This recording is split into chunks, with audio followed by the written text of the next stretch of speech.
Bismillahirrahmanirrahim. Assalamualaikum warahmatullahi wabarakatuh. Alhamdulillahi wa syukrulillah wa la hawla wa la quwata illa billah.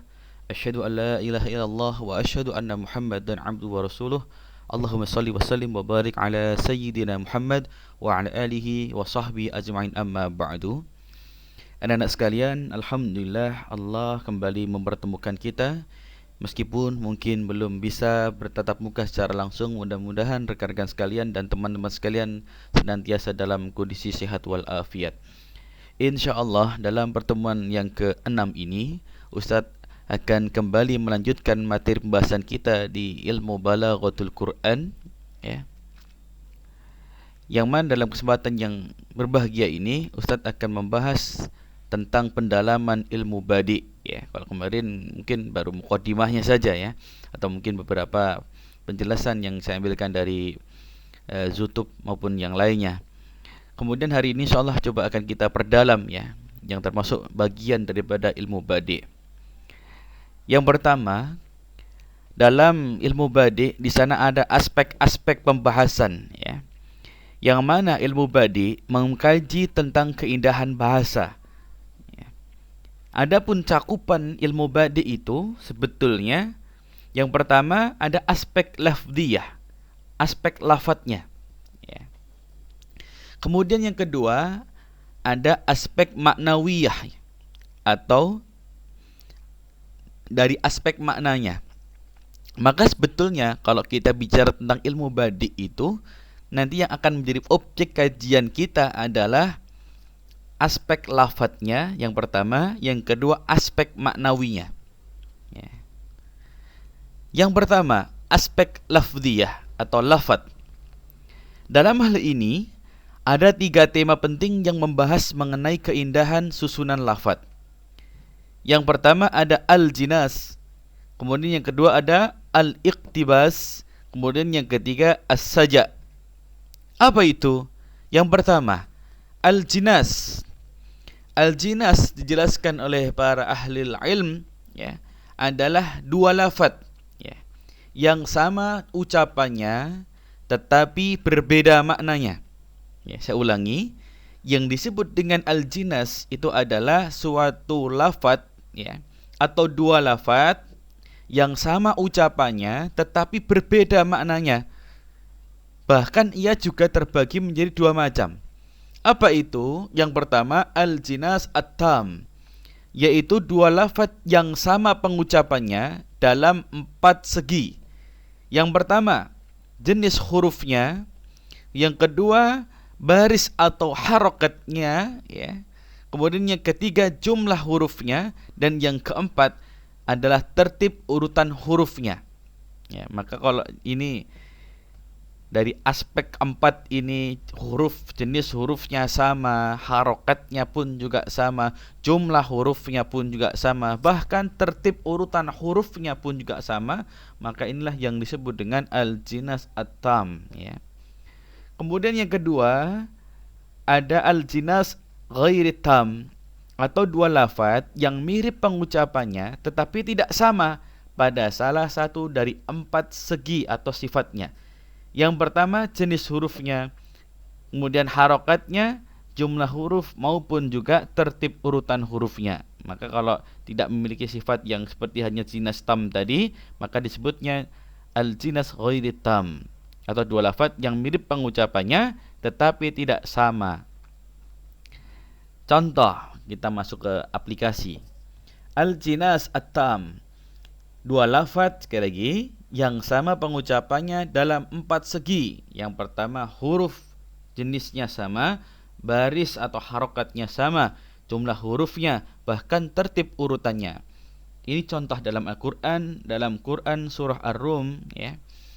Bismillahirrahmanirrahim. Allah berfirman, wa yauma taqumus sa'atu yuqsimul mujrimuna ma labisu ghaira sa'atin kadzalika kanu yufakun. Ya, coba kita perhatikan. Pada contoh pertama ada lafadz as-sa'atu, sampai disebut 2 kali. Tetapi, ya, bahkan pengucapannya persis sama tetapi maknanya berbeda. Jadi kalau kita lihat hurufnya itu ada as-sa'atu, as-sa'ah, itu hampir sama ya. Jadi ada 3 komponen utama, ada sa'atu, ada sa'atin ya. As-sa'ah yang pertama ini artinya hari kiamat. Wa yauma taqumus sa'atu, dan pada hari terjadinya kiamat kata Allah ya. Adapun sedangkan yang kedua kata sa'atin ya, itu artinya dalam waktu sesaat atau dalam waktu yang singkat ya. Maka kalau sa'ah yang pertama ini artinya hari kiamat, tapi kalau sa'ah yang kedua ini artinya waktu tertentu atau sesaat saja. Nah, ini kalau dilihat sama ya.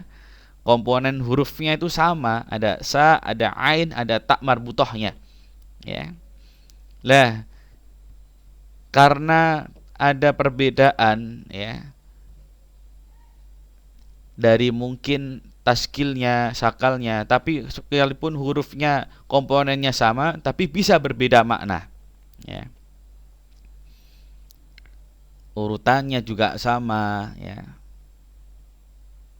Kemudian juga harokatnya pun juga hampir sama, meskipun mungkin sedikit berbeda di ujung kalimatnya ya. Tapi ini sama. Meskipun pada hakikatnya nanti kalau kita terjemahkan itu maknanya berbeda.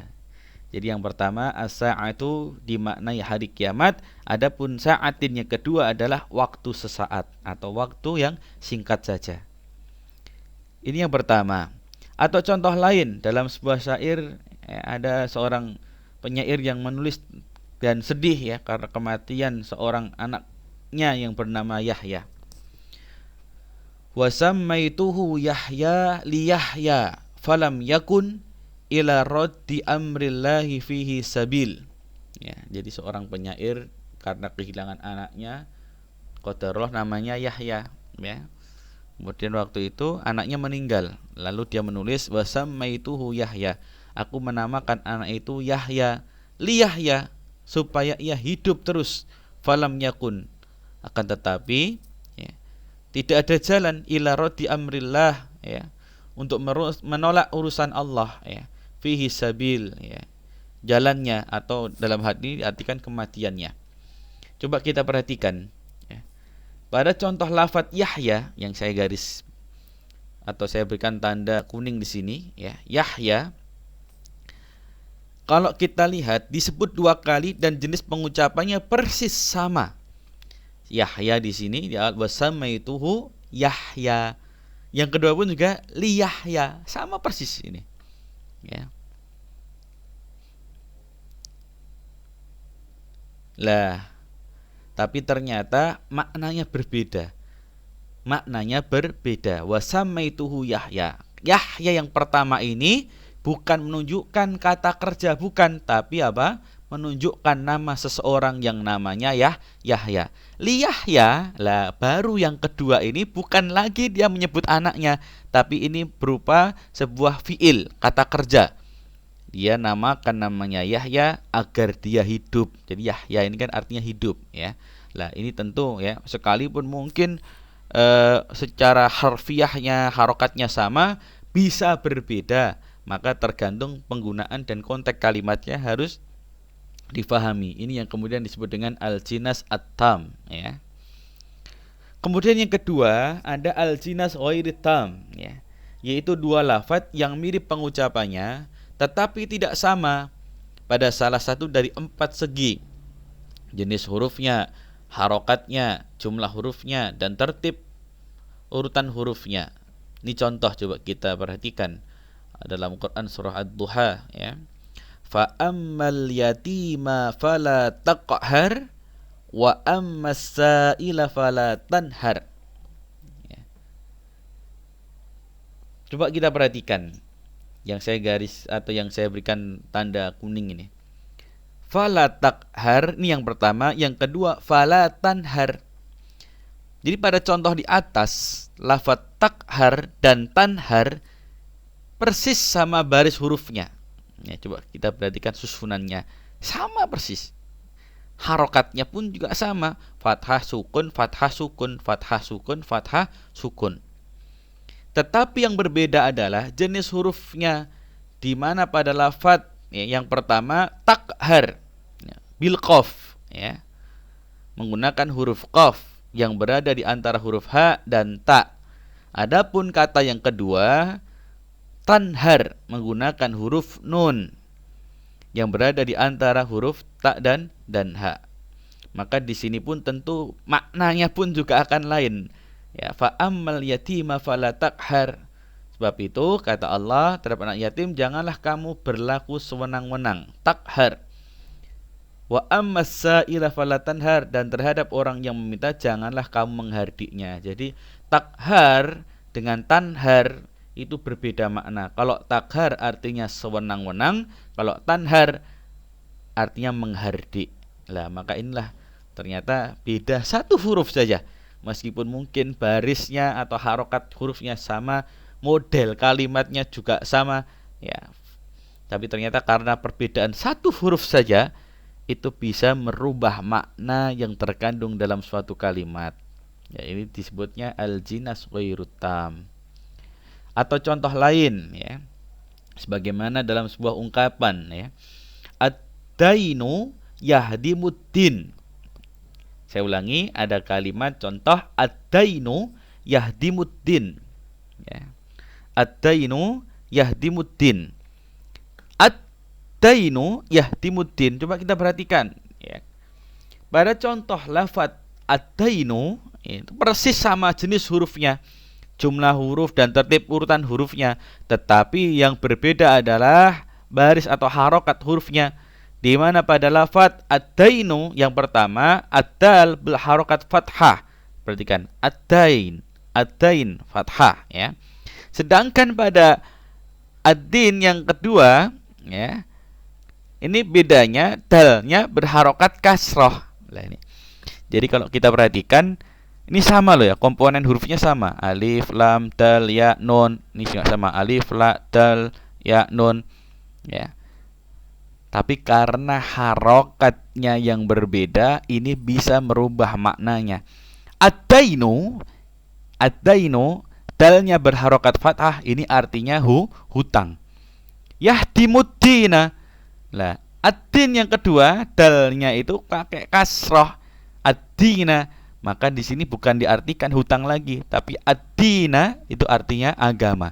Jadi orang yang berhutang itu hakikatnya telah merusak agama atau terkadang merusak agama. Nah, inilah anak sekalian.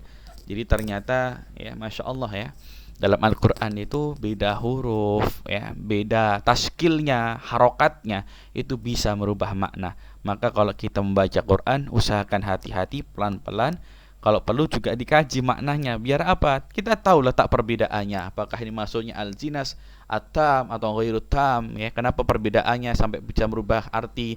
Apakah karena ada perbedaan huruf, atau mungkin karena beda harokatnya? Lah, inilah yang menarik ketika kita mau mengkaji ilmu balaghatul Quran. Mungkin untuk pertemuan kali ini sampai di sini dulu, rekan-rekan sekalian. Oleh karena hal itu, saya ingin nanti untuk absensi bisa membuat list di grup WhatsApp, dan tolong materi bisa di-download untuk nanti pertemuan berikutnya. Terima kasih atas perhatiannya. Mudah-mudahan Allah berikan kesehatan kepada kita semuanya. Jazakumullahu khairal jazaa. Assalamualaikum warahmatullahi wabarakatuh.